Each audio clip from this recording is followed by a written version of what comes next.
सो अब हम स्टार्ट करते हैं। नेक्स्ट प्रॉपर्टीज़ जो है ये सारी की तीनों प्रॉपर्टीज़ जो हैं वो ऑपरेशंस पे हैं कि अगर हम रो ऑपरेशंस और कॉलम ऑपरेशंस लगाते हैं तो हमारे डिटर्मिनेंट पे क्या इफेक्ट आता है। ठीक है, ये दोनों प्रॉपर्टीज़ जो हैं ये हमारी कॉलम के लिए भी वैलिड है।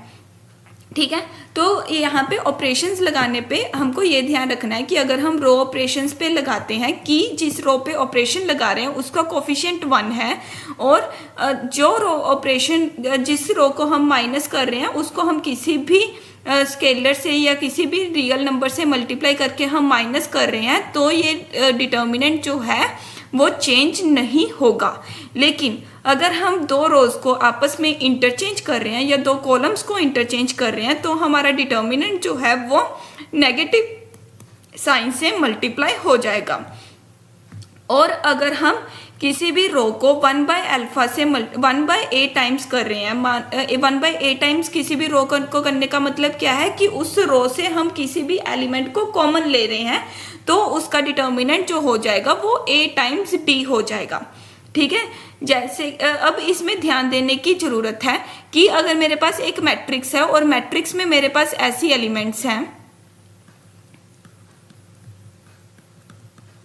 ठीक है, मैट्रिक्स में मेरे पास ऐसी एलिमेंट्स है तो मैट्रिक्स के केस में मैं किसी भी एक कॉलम से 2 को कॉमन नहीं निकाल सकती।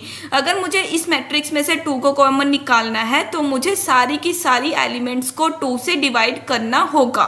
ठीक है, लेकिन अगर यही मैट्रिक्स का मैं डिटर्मिनेंट निकालना चाहती हूँ तो इसमें मैट्रिक्स को डिटर्मिनेंट से डिनोट करो एंड इसका डिटर्मिनेंट निकालने के लिए हम इसको आसान बनाने के लिए हम किसी भी कॉलम को 2 से डिवाइड कर सकते हैं और इसको कॉलम को अगर मैं 2 से डिवाइड करूंगी तो इसका डिटर्मिनेंट क्या हो जाएगा, 2 टाइम्स हो जाएगा। तो 2 times of old determinant, old matrix का जो डिटर्मिनेंट है, ठीक है, तो ये 2 टाइम्स को जो न्यू मैट्रिक्स का जो ऑपरेशन मैट्रिक्स का आएगा वो क्या आ जाएगा, 1 2 3 1 2 3 1 5 6। ठीक है, ये जो d की वैल्यू है ये है जो मैट्रिक्स ऑब्टेन्ड हुई है ऑपरेशंस लगा के, जो न्यू मैट्रिक्स ऑब्टेन्ड हुई है वो है, और ये है हमारे पास न्यू डिटर्मिनेंट। ठीक है, तो ये वाली जो हमारे पास मैट्रिक्स है उसमें हमने बेसिकली क्या किया कि 2 को हमने एक कॉलम से कॉमन निकाल लिया। तो अगर मैंने यहाँ पे अब आगे इस रो से 3 कॉमन निकल रहा है तो अगर मैंने 3 कॉमन निकालना है तो क्या करूँगी, 2 × 3 1 1 1 2 2 5 एंड 1 1 2, ये 2 कॉमन निकाल रही है। तो किसी भी रो से या किसी भी कॉलम से हम एक एलिमेंट को कॉमन निकाल सकते हैं। ये है डिटर्मिनेंट की प्रॉपर्टी। ओके, तो अब हम इसके रिलेटेड एक मोस्ट इम्पॉर्टेंट क्वेश्चन करते हैं जो कि हर एक बुक में या हर एक प्रीवियस एग्जाम में कहीं ना कहीं आपको मिल ही जाता है। हमारे पास उन्होंने बोला होगा कि हमारे इस टाइप की मैट्रिक्स का डिटर्मिनेंट निकालो। तो इस टाइप की मैट्रिक्स का डिटर्मिनेंट अगर आप सीधा निकालने लग जाते हो तो ये बहुत ही डिफिकल्ट होगा। तो उसके लिए आप क्या करो कि अगर आपको सारी कॉलम्स 1 1 1 दिख गई हैं तो उसमें से आप 2 कॉलम्स की अपर एंट्रीज को 0 0 बना दो। ठीक है, उसको 0 0 बनाने के लिए क्या करोगे, C2 पे ऑपरेशन लगाया C2 minus C1 and C3 पे ऑपरेशन लगाओ C3 माइनस C1। अब ये देखो जिस कॉलम पे मैंने ऑपरेशन लगाना है उसका मैंने कोफिशिएंट 1 रखा है और उसको C1 से सिंपली माइनस कर दिया है। ठीक है, तो उसको माइनस करके हमारे पास क्या बन जाएगा, सबसे पहले ये वाला कॉलम चेंज नहीं हो रहा तो इसको एज इट इज रखो और 1 - 1 0 y minus x y square minus x square and 1 - 1 0 z - x z square minus x square. Okay, ये बन गया। अब ये हमारे पास क्वाड्रेटिक आइडेंटिटी बन रही है, इसको हम क्या लिख सकते हैं, y minus x into y plus x and similarly ये क्या बन रही है, z minus x into z plus x. Okay, तो इसमें से अब ये देखो इस कॉलम में हम यहाँ पे 0 है और यहाँ पे y माइनस एक्स है और यहाँ पे भी y माइनस एक्स है, तो यहाँ पे y माइनस एक्स कॉमन ले सकते हैं।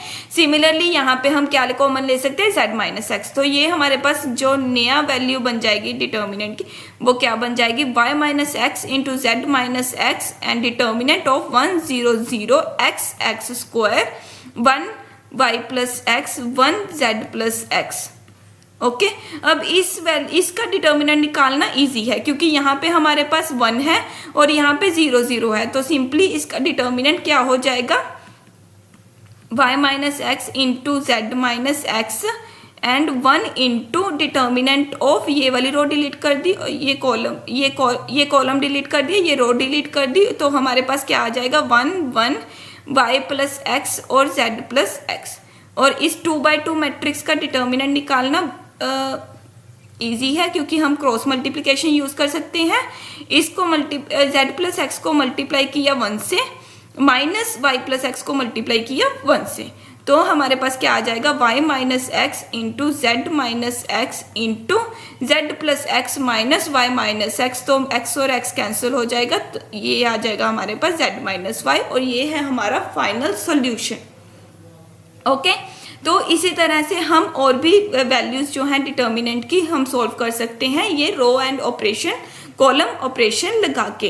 अब हमारे पास जो नेक्स्ट प्रॉपर्टी है वो बहुत ही सिंपल प्रॉपर्टी है जिससे आपका काम बहुत हद तक आसान हो जाएगा। वो क्या है कि अगर आपको किसी भी मैट्रिक्स में 2 रोज या 2 कॉलम्स बिल्कुल सेम नजर आते हैं तो उस मैट्रिक्स का डिटर्मिनेंट 0 होगा। जैसे मेरे पास ये मैट्रिक्स है, ठीक है, ये मैट्रिक्स है मेरे पास, तो मैं इस मैट्रिक्स में सबसे पहले मुझे एक सिंप्लीफिकेशन के लिए क्या नजर आ रहा है कि इस कॉलम में से मैं 2 कॉमन निकाल लेती हूँ, निकाल लो, ठीक है। अब अगर मैंने 2 कॉमन निकाल लिया तो मुझे क्या पता चल रहा है कि C1 और C2 ये दोनों कॉलम्स तो बिल्कुल सेम है, 1 2 3 1 2 3, तो मतलब इस मैट्रिक्स का डिटर्मिनेंट जो होगा वो 0 होगा।